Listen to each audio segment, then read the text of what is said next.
The silence of the Pacific Ocean shattered as the quantum displacement field of the Zorn battlecruiser tore through the fabric of space-time. Massive gravitational ripples scattered marine life for hundreds of kilometers, sending schools of fish careening in panic and causing massive waves to form and dissipate in moments. Captain Vexnar of the Zorn Collective stood on the bridge of the Worldbreaker, his iridescent exoskeleton reflecting the holographic displays that surrounded him. His 6 eyes, each a complex array of quantum-sensitive receptors, scanned the blue planet below with a mixture of contempt and professional assessment. Humanity was nothing more than another resource to be cataloged, consumed, and discarded. Preliminary scans complete, announced Sub-Commander Kraltix, his communication tendrils pulsing with bioluminescent data streams. Planetary defense systems are primitive. Electromagnetic radiation suggests multiple technological zones, but nothing capable of mounting a credible defense against our quantum cascade weaponry. Vexinar's primary eye, larger and more intricate than the others, narrowed. The Zorn Collective had conquered thousands of civilizations. Each followed a predictable pattern: initial resistance, followed by swift capitulation, and then resource extraction. Humanity would be no different. Deep beneath the surface, in the Cheyenne Mountain complex, a very different scene was unfolding. Dr. Elena Rodriguez stood before a massive holographic display, her dark eyes reflecting lines of rapidly scrolling code. Around her, a diverse team of the world's best scientists, mathematicians, and military strategists worked with an intensity that bordered on controlled chaos. "Got you," Elena muttered, her fingers dancing across a quantum interface that seemed to blur the line between physical input and pure thought. Major James Harrison, a veteran of multiple international conflict zones, approached her station, his cybernetic eye, a result of injuries sustained in previous global conflicts, scanned the alien transmission with mechanical precision. "What have you found?" Elena pointed to a microscopic pattern in the transmission's quantum encryption. "See these resonance harmonics? They're not just a communication method. They're a potential vulnerability. The Zorn use a collective consciousness network that's both their greatest strength and their most significant weakness." Outside, the first official communication from the Zorn battlecruiser began. Captain Vexnar's translated voice boomed across every communication channel, a deliberate show of technological superiority. "Inhabitants of Earth, your planetary systems have been assessed. Your technological capabilities are insufficient to mount any meaningful resistance. The Zorn Collective hereby claims all planetary resources. You will surrender all industrial and biological assets within 3 solar cycles. Resistance is mathematically impossible." The transmission carried an underlying frequency, a quantum communication method that the Zorn believed was undetectable by any known species. They were wrong. In secret facilities across the globe, from the high-altitude research stations in the Andes to the underwater laboratories in the South China Sea, teams of scientists were already analyzing every microscopic detail of the transmission. What the Zorn saw as an ultimatum, humanity saw as an opportunity. Major Harrison turned to Elena, a slight smile crossing his weathered face. "They have no idea what's coming." Elena's fingers continued to move across the quantum interface. "No," she replied, "they absolutely do not." The battlecruiser hung in the sky, a monument to alien arrogance, completely unaware that its own communication was already being transformed from a weapon of intimidation into humanity's first line of defense. The Global Response Network activated with a precision that would have shocked the Zorn Collective. In Beijing, Dr. Lai Wei reviewed data from quantum entanglement networks that had been secretly developed over decades of covert research. His team had been preparing for an extraterrestrial threat long before most governments even considered the possibility. "Look at these initial quantum resonance patterns," Dr. Wei murmured to his assistant, Dr. Zhao Ming. Holographic displays flickered with complex algorithms, each line of code a potential weapon against the alien invaders. The research facility, buried 4 kilometers beneath the Gobi Desert, represented the pinnacle of human technological adaptation. Thousands of kilometers away, in a converted offshore oil platform in the Gulf of Mexico, a different kind of preparation was underway. Dr. Rachel Okoye, a Nigerian-American biomechanical engineer, was testing experimental neural interface technologies that blended human consciousness with advanced machine learning algorithms. Her team had spent years developing adaptive technologies that could rapidly reconfigure themselves in response to unprecedented challenges. The key isn't just technology, Rachel explained to her lead programmer. It's our ability to adapt faster than any predictive model can anticipate. The story of humanity's preparedness was written in the scars of its own history. Decades of climate change had forced unprecedented global cooperation. Massive environmental challenges had driven technological innovation beyond anything the Zorn could comprehend.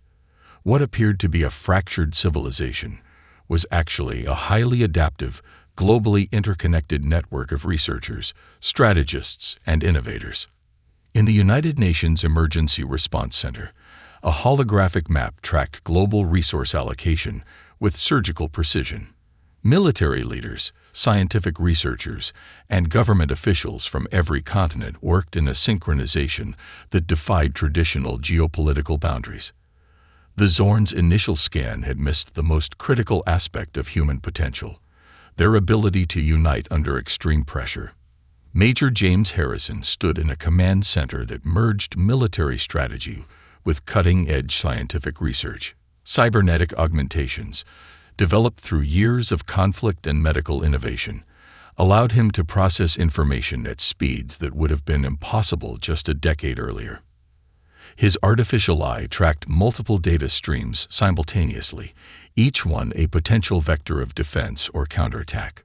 "They think we're primitive," he said to Dr. Elena Rodriguez, who was busy analyzing the quantum communication patterns.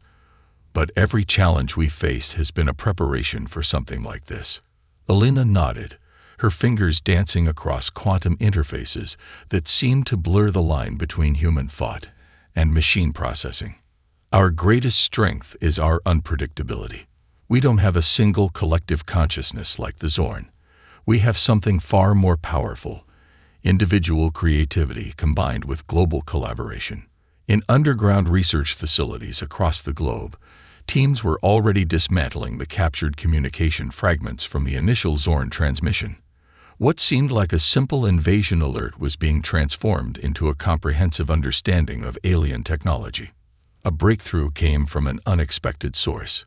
A team of linguists and quantum communication specialists in Sao Paulo discovered subtle harmonic frequencies in the Zorn transmission that suggested more than just a communication method. It was a potential vulnerability, a thread that, if pulled carefully, could unravel the entire alien communication network. Dr. Wei in Beijing shared a knowing look with his assistant. "They've come to conquer," he said quietly, "but they have no idea what they're facing." The world was not preparing for surrender. It was preparing for a response that would redefine the very concept of interstellar conflict. Humanity had been forged in the crucible of its own challenges: climate disasters, global conflicts, technological upheavals. The Zorn saw a primitive planet. What they would soon discover was a species ready to fight for its existence with every ounce of creativity, technology, and sheer determination it could muster. The Global Technological Response Center hummed with an energy that defied traditional military or scientific protocols. Dr. Elena Rodriguez stood at the epicenter, her quantum interface projecting holographic representations of the Zorn communication network that danced and morphed with each passing second. "We're not just breaking their encryption," she explained to the international team assembled around her. "We're going to weaponize their own communication system." To her left, Dr. Akira Tanaka from the Tokyo Quantum Research Institute manipulated complex algorithms that seemed to breathe with an almost living intelligence. His fingers moved in a blur, each gesture creating intricate patterns that pushed the boundaries of known computational theory. "The quantum encryption is beautiful," Akira muttered, more to himself than to anyone else. "It's not just a communication method. It's a neural network that functions like a collective consciousness. Every transmission is both a message and a neural pulse. Major James Harrison approached the holographic display, his cybernetic eye scanning the complex patterns. "Can we exploit that?" he asked, the soldier in him seeing every technological marvel as a potential weapon. Dr. Maria Santos, a Brazilian neural network expert, stepped forward. Her team had spent years developing adaptive AI systems that could learn and reconfigure themselves faster than any known computational model. "Not just exploit," she responded, a dangerous glint in her eye. "We're going to turn their greatest strength into their ultimate weakness." The plan was audacious. While the Zorn believed they were looking down on a primitive planet, teams across the globe were weaving together a response that defied every conventional understanding of warfare, communication, and technological adaptation. In a secure facility beneath the Andes Mountains, quantum physicists worked alongside linguists and communication specialists. They weren't just analyzing the Zorn transmission.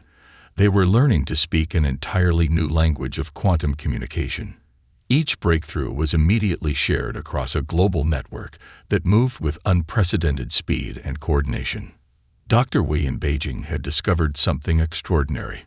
The Zorn's quantum communication network had a fundamental flaw, a resonance pattern that created microscopic vulnerabilities in their collective consciousness transmission. It was like finding a single thread that, if pulled carefully, could unravel an entire tapestry. "Look at this," he said to his team, zooming in on a nearly imperceptible fluctuation in the quantum communication stream. Most species would miss this entirely. But we're not most species. The international team worked in shifts that blurred the line between day and night. Researchers from MIT collaborated in real time with teams in Nairobi, who were simultaneously working with scientists in Moscow. The global response was a symphony of technological innovation, each team adding its unique expertise to a rapidly evolving strategy. Dr. Rodriguez's final breakthrough came at 3:47 a.m. Greenwich Mean Time. The quantum interface before her suddenly transformed, revealing a complex network of communication vulnerabilities that ran through the Zorn's transmission like hidden fault lines. "We can do more than just disrupt their communication," she said, her voice cutting through the tension in the room. "We can rewrite it." Major Harrison stepped closer to the display. "Rewrite how?" Alina's smile was both terrifying and brilliant. "We're going to make them hear exactly what we want them to hear. We're going to turn their own communication network into a psychological warfare tool that will make them question everything they know about themselves." The assembled team understood the magnitude of what they were attempting. This was more than a defensive strategy. This was a complete reimagining of interstellar conflict, a technological gambit that would either save humanity or lead to its total destruction. But in that moment, no one was thinking about failure. They were thinking about how to make the impossible not just possible, but inevitable. The first strike began not with a thunderous explosion, but with a whisper of quantum frequencies that rippled through the Zorn's communication network like a silent virus. Captain Vexnar was mid-transmission when the first anomalies appeared. His 6 eyes flickered, quantum receptors suddenly overwhelmed by cascading information streams that made no logical sense. What should have been a crisp, clear collective consciousness began to fragment, neural pathways twisting into impossible configurations. "Sub-Commander Kraltix," Vexnar called, his voice suddenly uncertain. "Are you receiving this?" Silence. Then chaos. In the command center beneath Cheyenne Mountain, Dr. Alina Rodriguez watched the holographic displays with a mix of scientific fascination and strategic calculation. Each line of code was a weapon, each quantum frequency a precisely aimed strike at the very heart of the Zorn's collective consciousness. "Signal penetration at 62%, announced Dr. Akira Tanaka, his fingers dancing across quantum interfaces. "They're starting to feel it." On the Zorn battlecruiser Worldbreaker, entire communication networks began to collapse. What the humans had created was more than a simple virus. It was a complete neural deconstruction algorithm that targeted the fundamental way the Zorn processed information. Entire battle groups began to experience catastrophic communication failures. Ships that had been perfectly synchronized moments before now drifted, their neural links fragmenting. Weapons systems activated randomly. Navigation computers produced impossible coordinates. The Zorn's greatest strength, their collective consciousness, became their most devastating weakness. Major James Harrison watched the Global Defense Network, his cybernetic eye tracking multiple data streams. "We're not destroying them," he murmured to Alina. "We're unraveling them." The attack was surgical, precise, and utterly devastating. Human teams had spent months studying every microscopic detail of the Zorn's communication network. They hadn't just found a way to disrupt it. They had found a way to fundamentally rewrite the very language of the Zorn's collective consciousness. On the bridge of the Worldbreaker, Captain Vexnar experienced something unprecedented in Zorn history: individual thought. The collective consciousness that had defined his entire existence began to fracture, revealing something the Zorn had never conceived possible: individual identity. "What am I?" Vexnar whispered, his 6 eyes blinking in confused sequence. Across the fleet, similar scenes played out. Collective strategies dissolved. Perfectly synchronized battle groups began to act like individual entities, each ship suddenly experiencing something akin to panic, confusion, individuality. Dr. Maria Santos in the Global Response Center watched the quantum displays with scientific precision. "It's not just a communication disruption," she explained to her team. "We're literally forcing them to experience individual consciousness for the first time." The human strike team had created something beyond a weapon. It was a philosophical attack that challenged the very foundation of Zorn existence. Quantum communication streams twisted and fragmented. Neural networks that had operated with machine-like precision for millennia suddenly became unpredictable, chaotic, almost human. "Penetration at 94%, Tanaka announced, his voice a mixture of scientific excitement and strategic calm. The Zorn fleet, once a perfect machine of collective consciousness, now resembled a scattered collection of confused individual entities. Ships that had moved with perfect synchronization now drifted, collided, fired randomly. In the command center, Major Harrison allowed himself a slight smile. "They thought we were primitive," he said quietly. "They had no idea what we were capable of." The first strike was complete, and humanity had just redefined the very concept of warfare. The celestial chambers of the Galactic Council erupted in a cacophony of alien languages and conflicting neural transmissions. Representatives from across the known universe watched in stunned disbelief as the Zorn Collective, a civilization considered invincible, began to fragment before their very sensors. Ambassador Cathax of the Arcturian Confederacy was the first to break the shocked silence. His crystalline body shifted colors rapidly, a clear sign of extreme agitation. "This is impossible," he transmitted, his thought patterns rippling with contempt and fear. "A species classified as Class 7 emerging civilization cannot dismantle a Class 2 advanced collective with such precision." The holographic displays showed multiple perspectives of the unfolding conflict. Each angle revealed something more impossible than the last. Ships that had moved with perfect synchronization now drifted like wounded animals, their collective consciousness in complete disarray.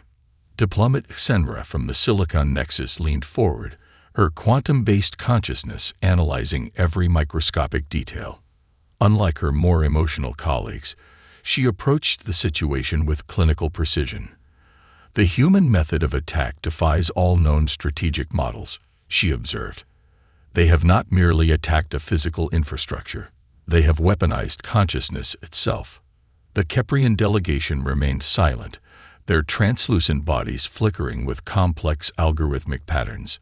They were processing, calculating, reassessing everything they thought they knew about emerging civilizations.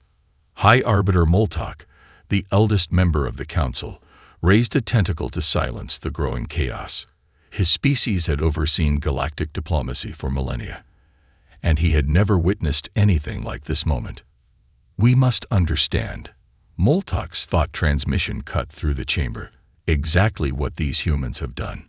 In a secured chamber adjacent to the main council room, specialized analysts began deconstructing the available data.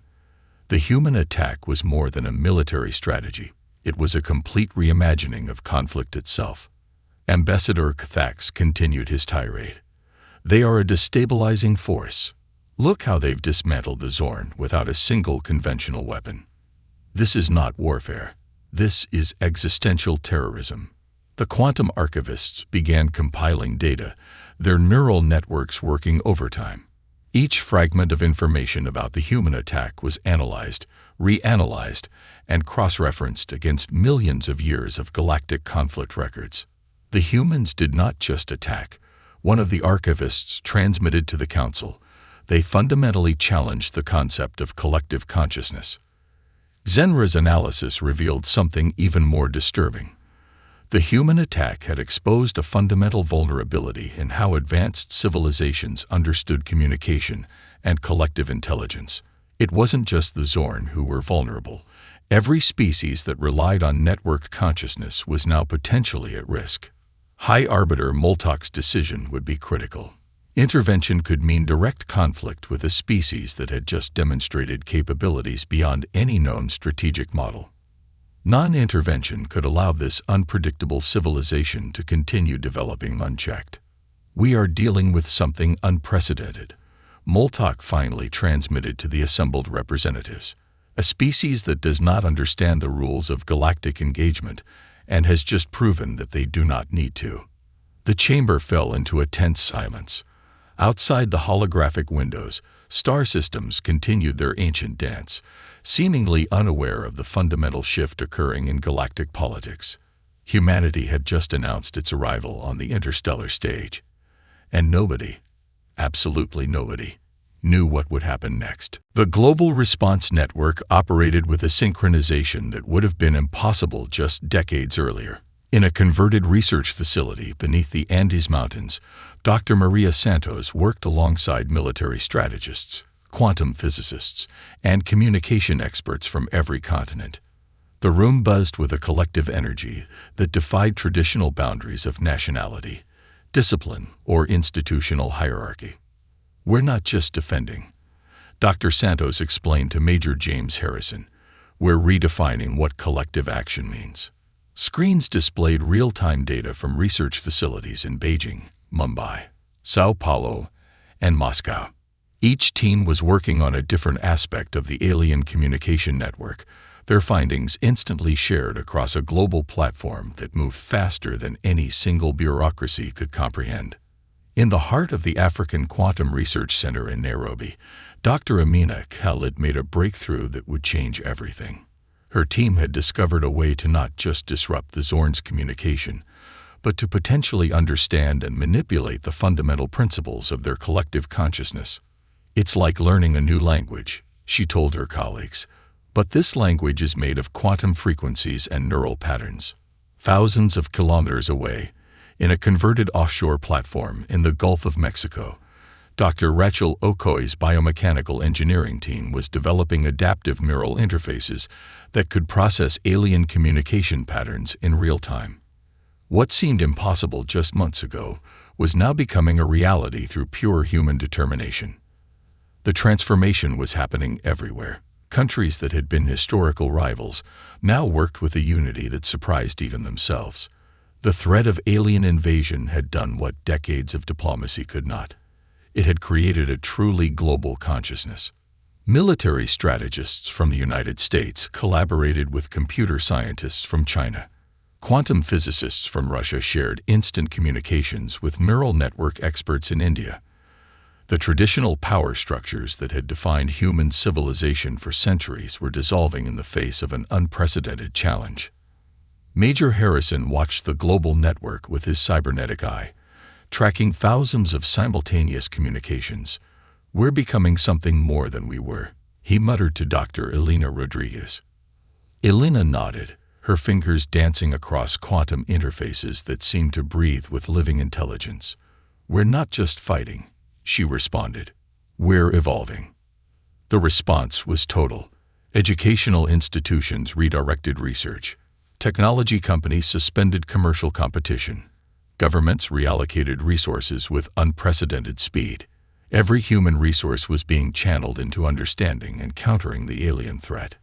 Dr. Akira Tanaka in Tokyo discovered a way to predict the Zorn's communication patterns before they even transmitted.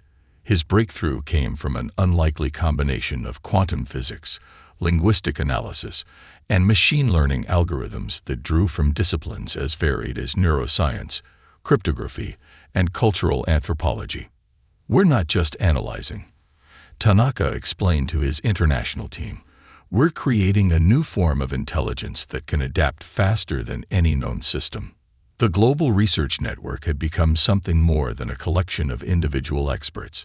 It was a living, breathing organism of collective human intelligence. Each breakthrough was instantly shared, each discovery immediately built upon by teams across the globe. In the Global Technological Response Center, the walls were covered with holographic displays showing real-time collaborations. A researcher in Cape Town would make a breakthrough, and within moments, teams in Stockholm and Buenos Aires would be expanding on that discovery.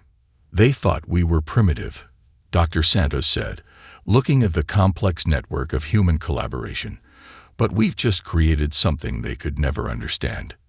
Humanity was no longer a collection of nations. It had become a single, adaptive, incredibly complex system, ready to face whatever the universe might throw at it. And the universe had no idea what was coming. The psychological warfare began with a whisper, not a roar. Dr. Elena Rodriguez stood before a holographic display that mapped the intricate neural pathways of the Zorn's collective consciousness. Her team had done more than just understand their communication network. They had learned to speak its language, to think in its frequencies. "We're not going to destroy them," she explained to Major Harrison, her fingers tracing complex quantum patterns. "We're going to make them question everything they know about themselves." The first transmission was carefully crafted. It wasn't an attack, but a seed of doubt. Quantum-encoded messages began to penetrate the Zorn's communication network, introducing microscopic inconsistencies that would grow like a cancer within their collective consciousness. In the Zorn fleet, the first signs of psychological fracture began to appear. Ships that had moved with perfect synchronization started to hesitate. Communication channels became filled with whispers of doubt, of individual thought, concepts entirely foreign to the Zorn's collective existence. Dr. Maria Santos had designed the psychological algorithm with surgical precision. Each transmission was a carefully constructed narrative that challenged the fundamental beliefs of the Zorn collective. It wasn't about providing information, but about creating cognitive dissonance so profound that it would tear apart their very understanding of existence. "We're giving them something they've never experienced," Santos explained to her team. Individual perspective. Aboard the World Breaker, Captain Vexnar began to experience something unprecedented. Fragments of individual thought started to penetrate the collective consciousness. For the first time in Zorn history, a leader began to question the very foundation of their civilization. The human transmissions were brilliant in their complexity. They weren't just messages. They were carefully constructed neural puzzles that forced the Zorn to confront concepts of individuality, personal agency, and independent thought. Historical records were subtly altered. Collective memories began to show inconsistencies. Each transmission was a precision-guided psychological weapon that attacked the very core of Zorn's social structure. Dr. Akira Tanaka monitored the psychological impact in real time. "Look," he said to his colleagues, pointing to the quantum displays, "they're beginning to fragment." The Zorn had never conceived of individual thought as a survival mechanism. Their entire civilization was built on perfect collective action, on the elimination of individual variance. Humanity was introducing a virus far more dangerous than any physical weapon: the concept of individual choice. Military strategists tracked the psychological breakdown with clinical precision. It wasn't about physical destruction. It was about fundamental deconstruction of an entire civilization's psychological infrastructure. Major Harrison watched the displays, his cybernetic eye tracking the subtle changes. "We're not fighting a war," he muttered. "We're performing psychological surgery on an entire species." The transmissions became more complex. Memories were subtly rewritten. Collective experiences were introduced with microscopic variations that would grow into massive psychological fractures. The Zorn's perfect collective consciousness began to develop individual perspectives, individual doubts, individual fears. "They thought we were primitive," Dr. Rodriguez said, watching the quantum displays.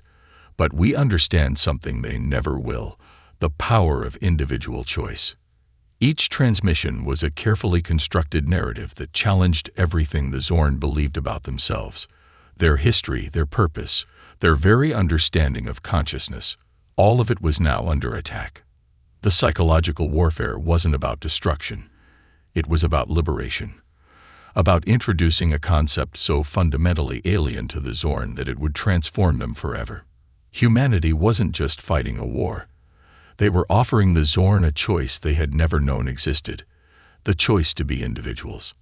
And the Zorn had no idea what was happening to them. The celestial chambers of the Galactic Council fell silent as humanity's representatives entered. Dr. Elena Rodriguez led the delegation. Not military leaders, not politicians, but scientists and researchers who had fundamentally transformed interstellar conflict. High Arbiter Moltok's quantum-sensitive receptors trembled with a mixture of fear, respect, and something entirely new: curiosity.